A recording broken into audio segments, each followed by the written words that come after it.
Host और दोस्त Amit Bhardwaj news के यूट्यूब चैनल पर आपका बहुत बहुत स्वागत है।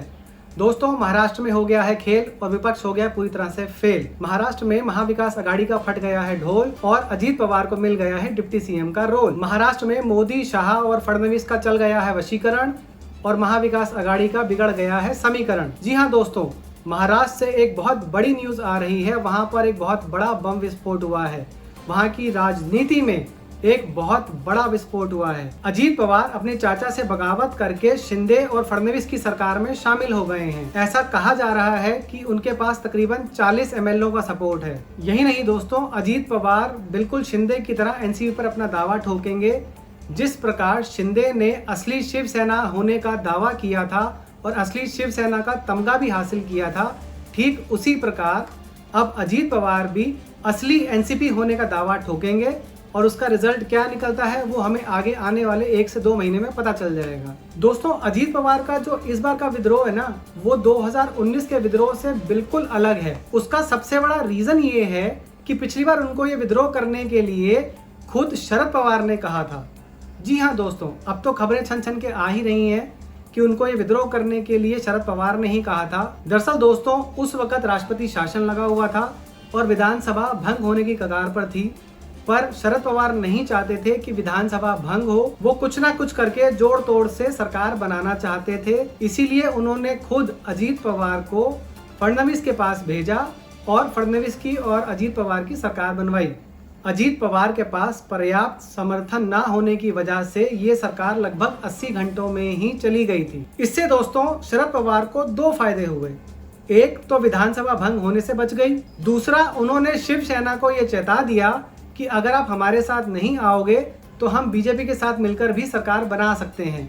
तो या तो आप हमारे पास आइए, नहीं तो आप कहीं के भी नहीं रहेंगे। पर इस बार दोस्तों अजीत पवार ने खुद अपने दिमाग से ये बगावत की है। उनके साथ ऐसा माना जा रहा है कि 40 एमएलए हैं, जिसमें से 8 एमएलए को अभी कल ही मंत्री पद की शपथ भी दिलाई गई है। अजीत पवार को डिप्टी सीएम की शपथ दिलाई गई है और बाकी के 8 लोगों को भी मंत्री पद की शपथ दिलाई गई है।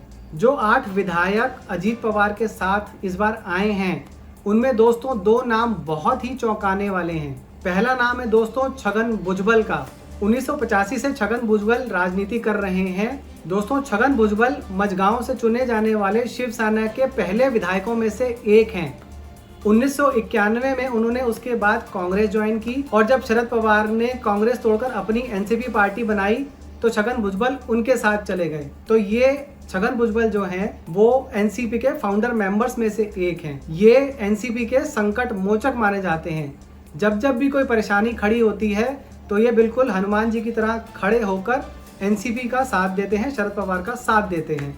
तो इनका जाना दोस्तों शरद पवार के लिए और एनसीपी के लिए बहुत बड़े झटके से कम नहीं है। और दूसरा नाम जो दोस्तों बहुत ही ज्यादा चौंकाता है वो है प्रफुल्ल पटेल का। जी हाँ दोस्तों, प्रफुल्ल पटेल ने भी एनसीपी पार्टी छोड़ दी है। उन्होंने भी शरद पवार का साथ छोड़ दिया है। एनसीपी को दोस्तों जब भी जितने भी धनबल की जरूरत होती थी, प्रफुल्ल पटेल ही जो है उसे प्रोवाइड कराते थे।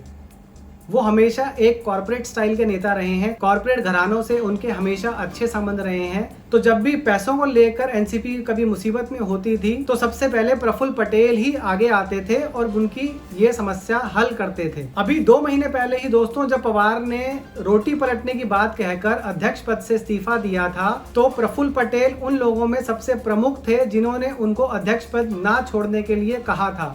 उन्होंने उनकी वकालत की थी कि आपने एनसीपी पार्टी शुरू करी है और आप ही मरते दम तक इसके अध्यक्ष रहेंगे। और प्रफुल्ल पटेल को तो दोस्तों अभी 15 दिन पहले ही पार्टी का कार्यकारी अध्यक्ष बनाया था सुप्रिया सुले के साथ। अगर ऐसे लोग पार्टी छोड़कर जा रहे हैं, अगर ऐसे लोग शरद पवार का साथ छोड़कर जा रहे हैं, या ये कहिए कि पार्टी को हाईजैक करके लेकर जा रहे हैं, तो दोस्तों पार्टी में कुछ ना कुछ तो जरूर प्रॉब्लम है। हो सकता है शायद कि पुत्री मोह या संतान मोह के चलते सबको ये लगा हो कि शरद पवार अंधे हो चुके हैं, वो दूर तक नहीं देख पा रहे हैं, पार्टी का भविष्य तय नहीं कर पा रहे हैं, इसीलिए अब पार्टी छोड़कर जाना ही बेटर है।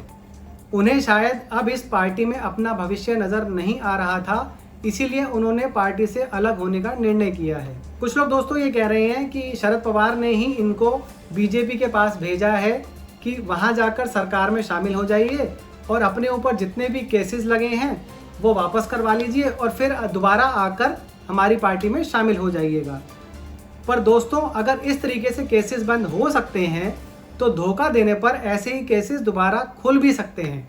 ये मोदी है दोस्तों, धोखा देने वालों को ये आसानी से छोड़ता नहीं है। उद्धव ठाकरे इस बात को बहुत अच्छे से जानते हैं। अजीत पवार की 2019 की बगावत और अब की बगावत में अगर आपको डिफरेंस देखना है दोस्तों, तो कल की आप शरद पवार की जो प्रेस कॉन्फ्रेंस थी वो देखिए, उनकी बॉडी लैंग्वेज देखिए आप। वो कह रहे हैं कि जो गया सो गया, हम पार्टी दोबारा से खड़ा कर लेंगे। हमने कई बार ऐसे विद्रोह देखे हैं, हमने दोबारा से पार्टी खड़ी करी है। पर दोस्तों, उनकी बॉडी लैंग्वेज से साफ साफ पता चल रहा है कि वो इस बार मान चुके हैं कि उनका डैमेज हो चुका है और ये डैमेज इरिवर्सिबल डैमेज है। अब ये पार्टी इतनी आसानी से उभरने वाली नहीं है। उनकी बॉडी लैंग्वेज देख के दोस्तों ऐसा लगता है कि वो एक हारे हुए नेता ही नहीं, बल्कि मैं तो कहूँगा कि वो एक हारे हुए व्यक्ति नजर आ रहे हैं। 80-85 साल का एक बूढ़ा व्यक्ति जो अपनों से हार गया है, बिल्कुल उनकी बॉडी लैंग्वेज ऐसा दर्शा रही है। 2019 में जो बगावत हुई थी उसमें वो पूरी तरीके से आश्वस्त थे कि अजीत पवार अकेले कुछ नहीं कर पाएंगे, क्योंकि पूरा का पूरा खेल ही उन्हीं का रचाया हुआ था। उन्होंने ही बीजेपी के पास अजीत पवार को भेजा था और वो भी अकेले। पर इस बार दोस्तों मामला पूरी तरीके से पलट गया है। भारत के चाणक्य कहे जाने वाले अमित शाह ने इस बार महाराष्ट्र के कहे जाने वाले चाणक्य यानी कि शरद पवार को इस बार गच्चा दे दिया है, उन्हें इस बार बुरी तरीके से फंसा दिया है। दोस्तों दूसरी तरफ आप संजय राउत का बयान सुन लीजिए। वो धड़ल्ले से मीडिया में आकर कह रहे हैं कि कुछ ही दिनों में अजीत पवार जो है डिप्टी सीएम से सीएम बन जाएंगे, क्योंकि शिंदे सरकार के जो शिवसेना के विधायक हैं वो अयोग्य घोषित हो जाएंगे। उसके बाद बीजेपी जो है अजीत पवार को डिप्टी सीएम से सीएम बना देगी। दोस्तों उनकी ये बात सुनकर तो ऐसा लग रहा है कि उनको फुल कॉन्फिडेंस है कि अजीत पवार के पास जितने जरूरी विधायक होने चाहिए अयोग्यता से बचने के लिए, यानी कि 36 विधायक, वो उनके पास हैं। और दोस्तों बीजेपी के तो दोनों हाथों में लड्डू है और सर कढ़ाई में। अगर शिंदे की शिवसेना के 44 के 44 विधायक अयोग्य घोषित हो जाते हैं तो अब उनके पास अजीत पवार के 40 से ज़्यादा विधायकों का समर्थन है, इसलिए उनकी सरकार बनी रहेगी। और अगर अजीत पवार मिनिमम 36 विधायकों का समर्थन नहीं जुटा पाते हैं तो भी दोस्तों इस सरकार को कोई हानि नहीं पहुंचने वाली है। ये सरकार 164 एमएलएस के सपोर्ट से जैसे चल रही थी वैसे ही चलती रहेगी। और दोस्तों अगर खुदा ना खास्ता दोनों ही यानी कि शिंदे की शिवसेना भी और अजीत पवार की एनसीपी भी, दोनों के ही सदस्य अगर अयोग्य घोषित हो जाते हैं तो 44 शिवसेना के और 9 अजीत पवार के, तो टोटल होता है दोस्तों 53। महाराष्ट्र में 288 विधानसभा के सदस्य होते हैं दोस्तों। अगर उसमें से 53 अयोग्य घोषित हो गए तो बाकी की संख्या बची 235। बीजेपी के पास अपने विधायक हैं 106, 7 इंडिपेंडेंट का उनको समर्थन है और 10 छोटी मोटी पार्टियों का भी उनको समर्थन है।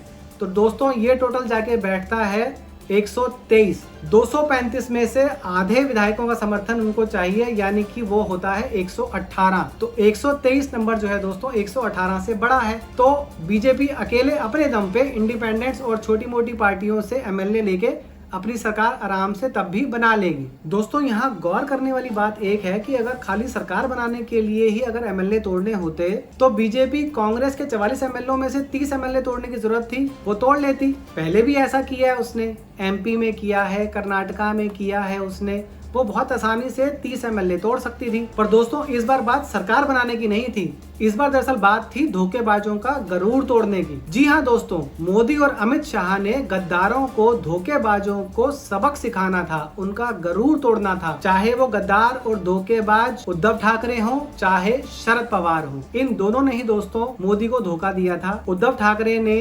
2019 में बीजेपी के साथ मिलकर चुनाव लड़ा, 55-56 सीटें आई उनकी, पर उन्होंने ऐन मौके पर बीजेपी की सरकार में रहने से मना कर दिया। उन्होंने ये शगुफा उछाला कि 2.5 साल हमारा सीएम रहेगा और 2.5 साल बीजेपी का सीएम रहेगा, इसी बात पे हमारा गठबंधन हुआ था। पर दोस्तों ऐसी तो कोई बात हुई नहीं थी, फिर भी बीजेपी उनको आखिरी समय तक मनाती रही। उद्धव ठाकरे ने अंततः बीजेपी को धोखा देकर खुद सीएम बन गए और एनसीपी और कांग्रेस के साथ मिलकर सरकार बना ली। वहीं दोस्तों शरद पवार ने उद्धव ठाकरे के धोखा देने से पहले बीजेपी को और मोदी को धोखा दिया था, जब उन्होंने 2019 में अजीत पवार को फडणवीस के पास भेज दिया और तब चोरी छुपे उन्होंने सरकार बना ली थी। शरद पवार ने ये सरकार 80 घंटे भी नहीं चलने दी। उन्होंने फौरन अजीत पवार को वापस बुला लिया और फडणवीस की बीजेपी की सरकार 80 घंटे से भी कम समय में गिर गई। ये दोस्तों बहुत बड़ा राजनीतिक धोखा था बीजेपी के साथ, जो मोदी आज तक सहन नहीं कर पाए हैं और इसीलिए ये जो बगावत हुई है ये उस ही धोखे का नतीजा है। अब दोस्तों मोदी जी को तो आप जानते हैं, उन्होंने आज तक किसी धोखेबाज को छोड़ा ही नहीं है, चाहे वो पाकिस्तान हो, चाहे वो उद्धव ठाकरे हो, चाहे अब वो शरद पवार हों। धोखेबाजों को उनकी सजा जरूर दिलाते हैं नरेंद्र मोदी जी। दोस्तों शरद पवार चाणक्य जरूर माने जाते होंगे, वो महाराष्ट्र के बहुत बड़े नेता भी जरूर हैं, लेकिन आज तक दोस्तों वो अपनी सरकार अपने दम पर कभी भी नहीं ला पाए हैं।